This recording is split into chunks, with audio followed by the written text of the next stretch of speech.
Welcome back to beyoungministry.blogspot.com, to another blog and another podcast out of the Gospel according to Luke. We're in Luke chapter 6, verses 12 through 19, which reads, "One of those days, Jesus went out to a mountainside to pray and spent the night praying to God. When morning came, he called his disciples to him and chose 12 of them, whom he also designated apostles: Simon, whom he named Peter, his brother Andrew, James, John, Philip, Bartholomew, Matthew, Thomas, James of Alphaeus, Simon, who was called the Zealot, Judas, son of James, and Judas Iscariot, who became a traitor. He went down with them and stood on a level place. A large crowd of his disciples was there, and a great number of people from all over Judea, from Jerusalem and from the coastal region around Tyre and Sidon, who had come to hear him and to be healed of their diseases.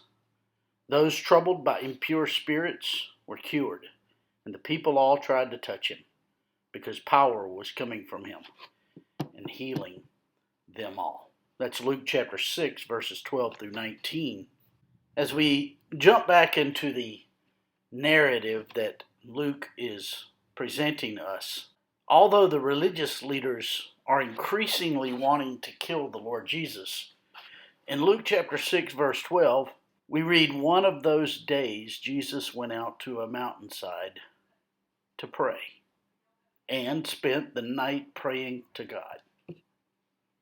The Lord Jesus needed to pray.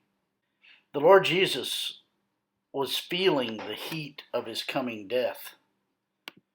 It is less than 2 years away, and he will be executed. And after his execution, he will rise from the dead. I find it very instructive given the context.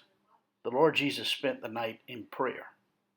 He did this regularly because he was dependent upon the presence and the power of his Father. It is no different for you and me. We are at our best when we are most aware that we are utterly dependent upon him for our lives and ministry. Most believe that we are at our best when we're doing some act of obedience or getting life right, minimizing sin. But no, we're at our best when we're utterly dependent upon him. On the heels of spending the whole night in prayer, the Lord Jesus chooses 12 key men who will carry on the ministry of the proclamation of his gospel after he has ascended to the Father. The lesson: when making decisions, we must be ardent in seeking the face of the Lord. The Lord Jesus chose common men to be his disciples. 4 of them were fishermen. 1 was a tax collector. 1 was money hungry, who turned out to be a betrayer. We don't know the occupations of the rest of them, but they were common folk. The reality of the moment drove the Lord Jesus into the mountains to pray. And the Lord obviously directs him to choose the 12. He spent the whole night in prayer to God. E.M. Bounds once said, "Prayer makes a godly man and puts within him the mind of Christ, the mind of humility, of self-surrender, of service, of pity, and of prayer." If we really pray, we will become more like God, or else we'll quit praying.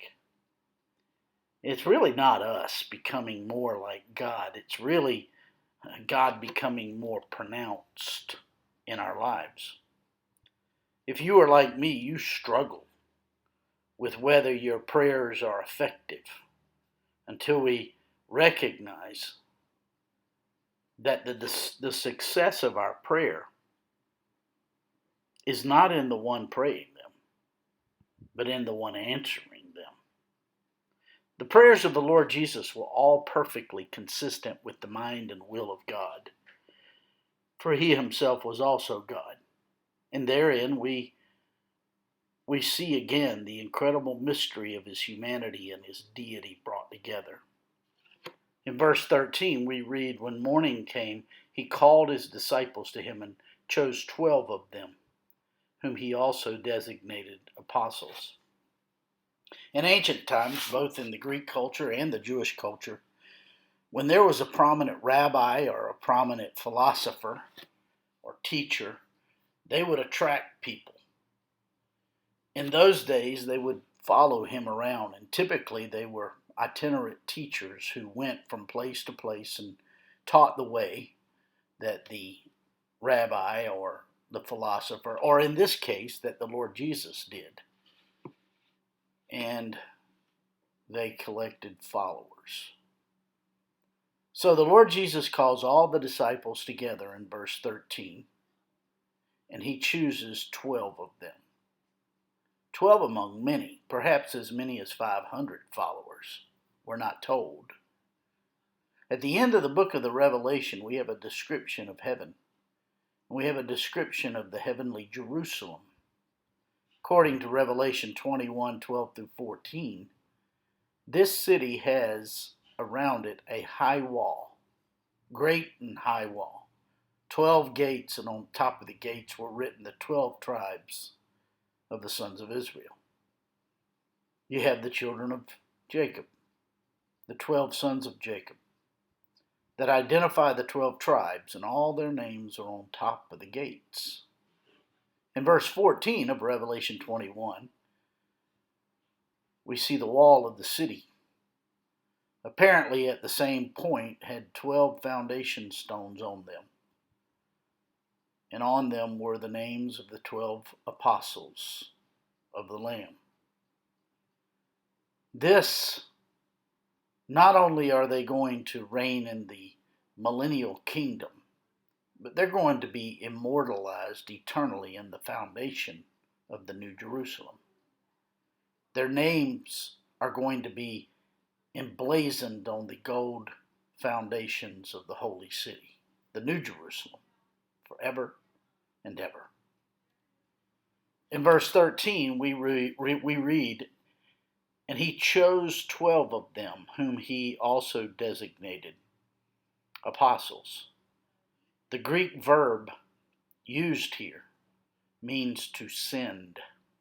These are sent ones. Apostle identifies the 12 as the official representatives of the Lord Jesus. Mark chapter 3 records this same event, and he adds, and he appointed 12 that they might be with him. There's a two-step process here. Before they could be sent out. It was absolutely crucial that they be with the Lord before they were sent out to preach. This was critical in their thinking. Critical to us today, isn't it? It isn't until Luke chapter 9 that the Lord Jesus calls the 12 together and gave them power and authority over demons and the ability to heal diseases. He literally delegated to them his miracle power. The next step, he gives them miracle power to cast out demons. And the last step, he will send them out.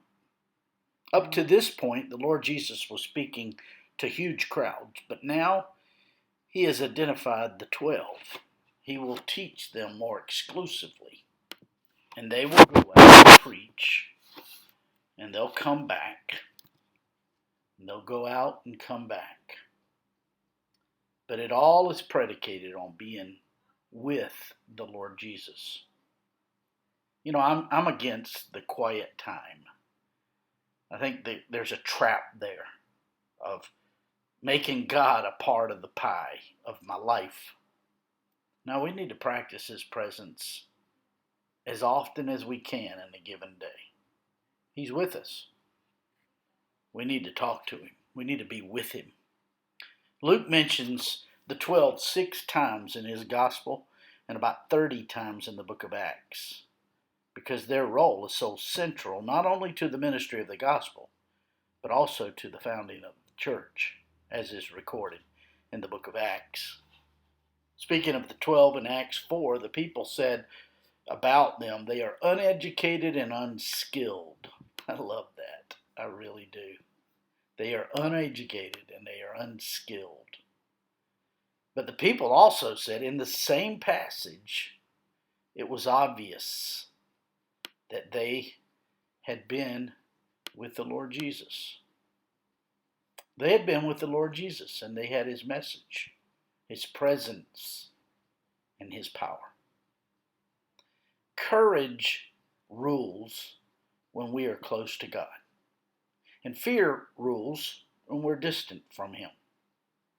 Spend enough time with the Lord Jesus, and his presence will begin to take over our lives to the point that others will recognize him through us. My friends, I trust this blog and podcast are helping you in your walk with the Lord. If I could be of further assistance to you, shoot me an email at beyoungministry@gmail.com. Hey, have a great day.